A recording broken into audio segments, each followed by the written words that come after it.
247 AM in Marib, Yemen.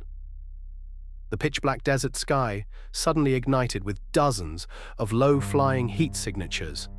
A swarm of Houthi drones and missiles surged toward a strategic United States forward base at breakneck speed.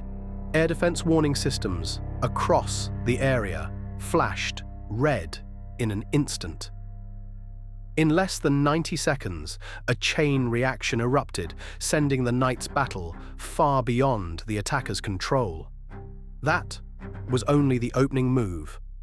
After weeks of mounting geopolitical tension, the Iranian-backed Houthi forces chose to launch a bold, calculated offensive.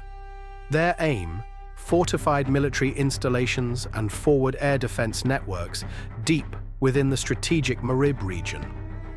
To achieve maximum tactical surprise, the Houthi opened with waves of Samad 3 loitering munitions and low-flying missiles that skimmed the terrain, using civilian traffic routes as cover. 2:52 AM in international airspace bordering Yemen, a United States Navy E-2D Advanced Hawkeye crafted by Northrop Grumman patrolled the battlefield. Its AP-9 ultra-high-frequency, active electronically scanned array radar operates in a frequency band designed to spot hard-to-identify targets, even those with stealth features. Seconds later, faint signatures flickered across operator displays. Within moments, the Hawkeye locked stable tracks on the incoming Houthi strike package. Simultaneously, a Boeing EA-18G Growler electronic attack aircraft, operating covertly on the electronic fringe of the fight, began recording unusual local radio frequency emissions and telemetry links from hidden mobile control stations embedded in Houthi-held territory. The warning was immediate. Across the United States, tactical network alerts surged to maximum readiness. Target coordinates flooded the Link 16 data channels, updating every connected unit in real time. On the ground around Marib, Raytheon manufactured Phalanx ground-based weapon systems, commonly known as CRAM, together with short-range air defense batteries, switched to fully automatic combat mode. 3:05 AM, a General Atomics MQ-9 Reaper lifted off from a nearby airbase and climbed toward the Marib Valley. Minutes after entering the battle space, the drone settled into a wide, high-altitude orbit beneath thick cloud cover, becoming a real-time intelligence node over the battlefield. The Reaper's multispectral targeting system immediately beamed electro-optical and infrared data to the Joint Operations Center. Hidden Houthi missile launch positions began appearing in rapid succession on tactical screens. Mobile launchers, movement routes, and command vehicles coordinating the drone attacks were revealed. Maintaining distance beyond the reach of local anti-air defenses, the MQ-9 shifted from observation to strike mode. Its sensors locked onto a Houthi tactical command vehicle moving along a concealed desert road. Seconds later, authorization came through. An AGM-114 R9X Hellfire missile detached from the squadron and hurtled toward its target. A fraction of a second later, the command vehicle was ripped apart with absolute precision. For a brief moment, it seemed the United States had seized control of the battlefield. But the Houthi had anticipated this move. Instead of activating emitting search radars that could trigger electronic warfare receivers, the Houthi operated in complete radio silence, using low-light cameras to observe the sky with the naked eye. Deep within the darkness, a F-35A silently climbed into the night air. It circled slowly over the valley, waiting, hunting, searching. Minutes later, its seeker finally caught a bright thermal signature, the MQ-9's engine glowing against the cold, desert sky. The missile abruptly broke from its orbit and dove. The impact tore directly into the drone's fuselage. Flames erupted across the airframe as the MQ-9 rolled violently and vanished into the darkness before crashing into the barren Yemeni desert. Within seconds, the United States lost a critical eye in the sky. Across the tactical display, a hole suddenly appeared in the battlefield picture. 3:18 a.m. Following the downing of the Reaper, US forces plunged into a severe tactical crisis. At the same moment, the Link 16 tactical data network began suffering localized disruption, slowing and distorting the flow of real-time information. Houthi forces had activated a dispersed network of low-power electronic jamming stations and illicit radio transmitters, mimicking target shapes. Some flight paths suddenly split into multiple phantom signals, while others vanished momentarily before reappearing at different locations, causing the actual radar returns to appear blurry, fragmented, and delayed on the base's internal monitors. Inside the Combat Information Center, tension rose instantly. For a brief moment, battlefield awareness narrowed. Operators shifted priority toward the E-2D Hawkeye's AP-9 radar and passive electronic intelligence feeds from the distant EA-18G Growler operating from a safe land-based airfield.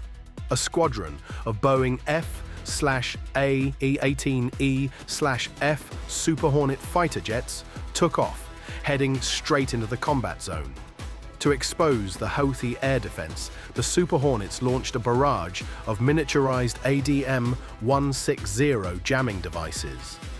These devices actively broadcast simulated radar reflections using internal signal amplification systems to perfectly mimic a large, highly dangerous squadron of multi-role fighter jets entering the airspace. Radar stations across western Yemen suddenly became highly active, aggressively scanning for targets. Several batteries began deploying heavy firepower, launching a barrage of interceptor missiles directly into the flight paths of these illusory targets. The trap sprang. Radar signals revealed precise locations across the area.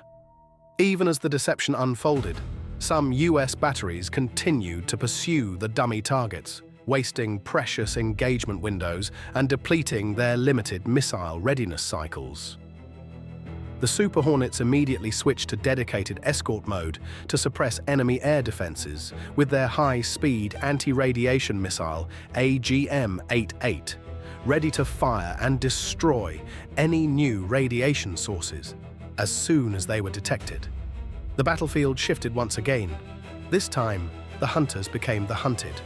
3:31 a.m., taking advantage of the chaotic radio interference, a squadron of 5th-generation F-35A Lightning II stealth fighters took off from a frontline airbase, silently tearing through the night.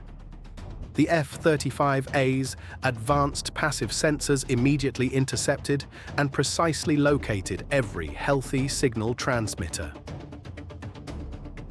This high-resolution data fed directly into a unified kill sequence, dispelling the digital fog and exposing the enemy's hidden eyes. But the Houthi forces adapted almost immediately. Instead of fleeing, they deployed a massive wave of Samad-3 suicide drones, flying in a fixed straight line, deliberately feigning chaotic and disoriented formations. This was a deadly psychological trap. The Houthi were using cheap bait to lure hundreds of millions of dollars worth of F-35A aircraft deeper into a pre-prepared area near Houda in western Yemen, where hidden missile batteries and concealed air defense positions waited. Attracted by seemingly obvious targets, the F-35A squadron pressed on and crossed the line of the trap. Immediately, the Houthi forces activated their ultimate weapon, A barrage of Sukhoi-358 stealth missiles launched unexpectedly from secret camouflage positions, hurtling directly toward the stealth fighters. The Sukhoi-358 proved to be an asymmetrical nightmare. Specifically designed to stealthily bypass conventional radar warning thresholds, it penetrated the outermost layer of defense. The F-35A's AQ-37 dispersive aperture system detected the missile engine's ignition spark early enough. The pilot performed a high-speed defensive turn while simultaneously firing a barrage of specialized magnesium flares to confuse the missile's tracking algorithm. In the chaotic digital space, the F-35A's DAS system suddenly flashed an unusually large number of infrared alerts, signaling a threat from overlapping enemy fire sources. Recognizing that the local tactical picture had reached a critical point, the squadron commander switched the avionics to independent local tracking mode to filter out the electronic fog. Even while maneuvering to avoid danger, the F-35A's continued their hunt, maintaining passive stealth mode. Their sensors silently emitted signals and infrared signatures from the recently exposed Houthi network. The very act of retreat became part of the attack. 3:45 a.m., sensing a brief gap as the F-35A's withdrew from the ambush area, the Houthi forces launched their most powerful counterattack of the night. A massive swarm of Samad-3 suicide drones coordinated with a barrage of low-flying cruise missiles was determined to overwhelm the United States defensive perimeter. In the air, the AP-9 radar of the E-2D Hawkeye suddenly became flooded with overlapping target trails and flashing symbols.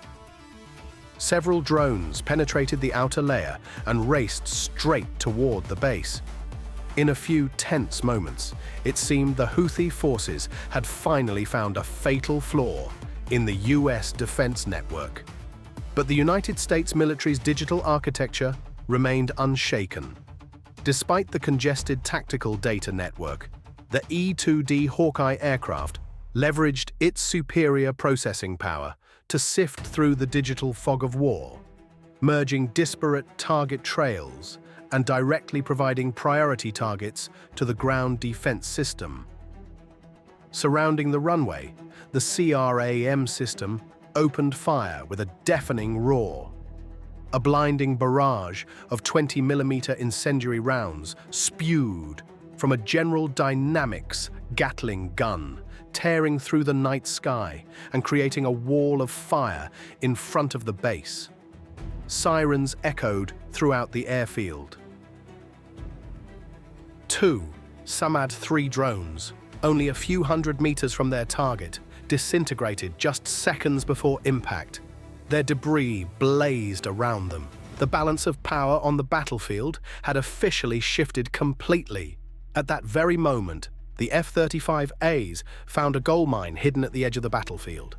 Their passive sensors locked onto targets within a secret data relay cluster and coordination network, the brain controlling the entire swarm of drones with superior sensor integration capabilities.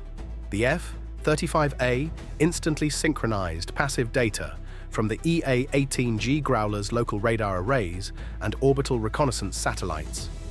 Acting as the supreme controller on the battlefield, the stealth FTIA targeted, basing core, tactical networks, designing and leading a large-scale synchronized counterattack against critical command centers, radar stations, and large underground weapons depots along the Yemeni coast. 402 meters. The F/A-18E/F Super Hornet Squadron abruptly turned sharply, plunging back into the combat zone, activating their advanced AAG-79 active electronically scanned array radar system. A powerful electronic scan penetrated the Houthi long-range surveillance radar system, and eliminated their last remaining warning signal. Simultaneously, the precise coordinates previously identified by the F-35A became a death sentence, a barrage of AGM-114 SLAM. Your cruise missiles, together with GPS-guided smart bombs, rained down on the newly exposed network. The Houthi main long-range radar stations exploded, and plumes of secondary fuel smoke and shredded electronic equipment were blasted apart, creating thick clouds of smoke. In just 1 hour of intense, multi-dimensional chaos, the Houthi offensive capabilities along the Red Sea corridor were severely weakened. The Iranian state apparatus, although operating safely behind a curtain, was completely shocked by the terrifying speed and perfectly coordinated sensor response of the American counterattack. The defining factor behind tonight's high-value neutralization lay in a weapon system built entirely to bypass conventional explosive metrics. The Raytheon-manufactured AGM-114 R9X. Ninja Hellfire, what remains largely unknown about this highly classified variant, is its complete omission of an explosive warhead. Instead of relying on a chemical blast wave, the R9X deploys 6 razor-sharp mechanical blades hidden within its skin exactly 100 milliseconds before physical impact, expanding outward like a mechanical guillotine. The kinetic energy of the speeding airframe, combined with these sharp edges, physically slices through car roofs and targeted individuals with absolute mathematical precision. It was engineered specifically to surgically eliminate a single high-ranking commander inside a moving vehicle or a small room without causing collateral damage or leveling the surrounding city block. For the Houthi command structure, tonight ended in catastrophic failure. For the United States military, it was merely another routine day executing multi-domain combat operations in the Middle East.